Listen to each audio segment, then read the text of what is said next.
जय श्री राम। हिंदू राष्ट्र की जय, भारत माता की जय, वंदे मातरम। मित्रों, कल ही हम लोगों ने राष्ट्रीय स्वयंसेवक संघ के 100 वर्ष पूर्ण होने पर सबको बधाइयां और शुभकामनाएं दिया है।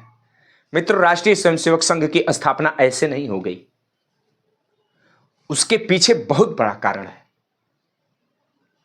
डॉक्टर साहब ने कांग्रेस को छोड़ा इन कांग्रेसियों के चाल चलन को देख के।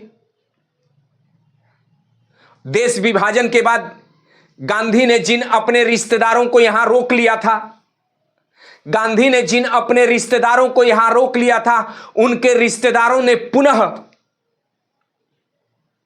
भारत में हिंदुओं के साथ गले मिलकर रहने का नहीं, भारत में हिंदुओं को उनके त्योहार को नहीं मनाने देने का संकल्प जो लिया था, इस संकल्प को देख के डॉक्टर साहब को लगा कि इस देश में एक हिंदुओं का संगठन भी होना चाहिए।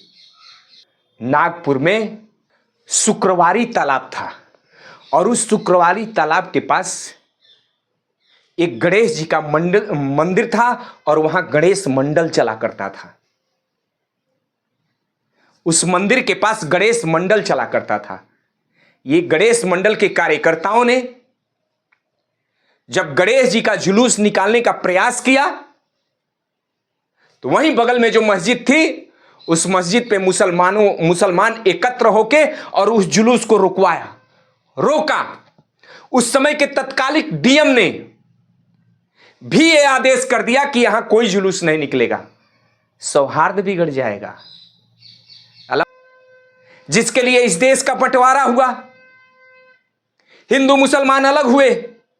हिंदू यदि अपने देश में अपने प्रथम पूज्य गणेश जी का जुलूस निकालना चाह रहा है तो उस जुलूस को रोक दिया गया, यह कह के कि सौहार्द बिगड़ जाएगा। और यह बात डॉक्टर साहब को दिल में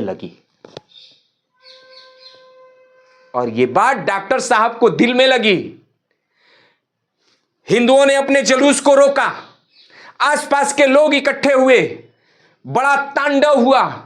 मुसलमानों ने खूब विरोध किया। मुसलमानों ने कहा और डीएम ने कहा कि न जुलूस निकलेगा न भजन मंडली निकलेगी।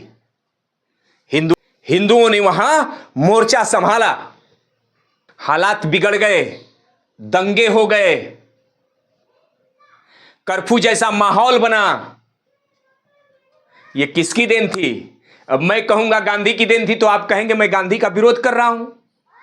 यदि गांधी की देन नहीं थी, कांग्रेस की देन नहीं थी, तो जब धार्मिक आधार पर इस देश का विभाजन हुआ तो मुसलमानों को क्यों रोक लिया गया?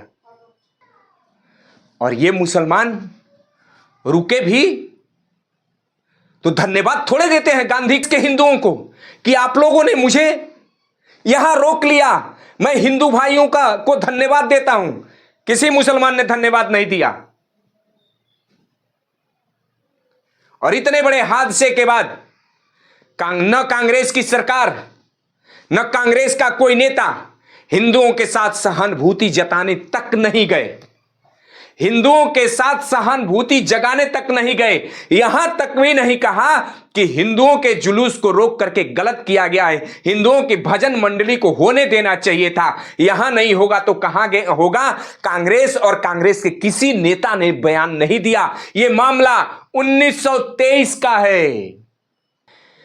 इन सारे पे हो रही घटनाओं पे डॉक्टर साहब की नजर खूब टिकी थी और खूब समझने की कोशिश कर रहे थे, देख रहे थे कि ये कांग्रेस कितना नीचे गिर सकती है मुसलमानों को संरक्षण देने के लिए, कहां तक हिंदुओं का नुकसान पहुंचा सकती है। सब कुछ डॉक्टर साहब ने देखा और संकल्प लिया। और मित्रों, विट्ठल के जयघोष के साथ नागपुर में भगवान विट्ठल के जयघोष के साथ हिंदुओं का एकत्रीकरण हुआ और उस एकत्रीकरण के बाद संकल्प लिया गया कि इस देश में एक ऐसा संगठन होगा जो हिंदुओं की रक्षा, जो हिंदुओं की कुशलता, जो भारत की संस्कृति और संस्कार के लिए काम करेगा। और डॉक्टर साहब के संकल्प पूर्ण हुए और राष्ट्रीय स्वयंसेवक संघ की स्थापना हुई।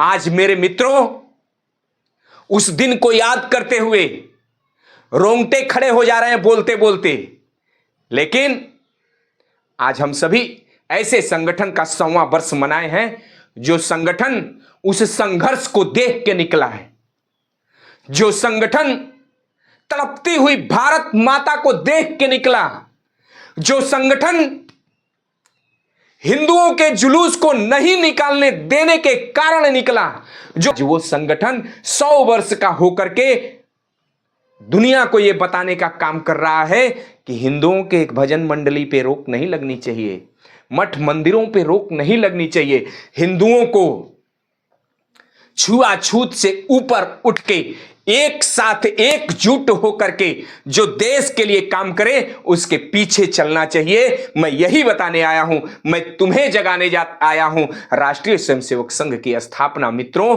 ऐसे नहीं हुई। बहुत कुछ देखने के बाद डॉक्टर साहब के हृदय में ऐसा आया कि एक संगठन ऐसा होना चाहिए जो हिंदुओं की रक्षा और सुरक्षा पे बात कर सके, इसलिए राष्ट्रीय स्वयंसेवक संघ की स्थापना हुई। और आज हम सभी देख रहे हैं कि राष्ट्रीय स्वयंसेवक संघ भारत ही नहीं दुनिया के हिंदुओं के विषय में चिंतन करता है, और दुनिया के हिंदुओं के विषय में ही चिंतन नहीं, दुनिया के विषय में चिंतन करता है कि दुनिया का कल्याण हो, दुनिया शांति भाव से रहे, जो जहां है वो शांति भाव से रहे। ऐसा संकल्प और ऐसा विचार यदि किसी के अंदर दिख रहा है तो ये समझिए कि वो राष्ट्रीय स्वयंसेवक संघ का स्वयंसेवक है और वो संघ है। मेरे मित्रों, मैं यही बताने आया हूं, मैं तुम्हें जगाने आया हूं।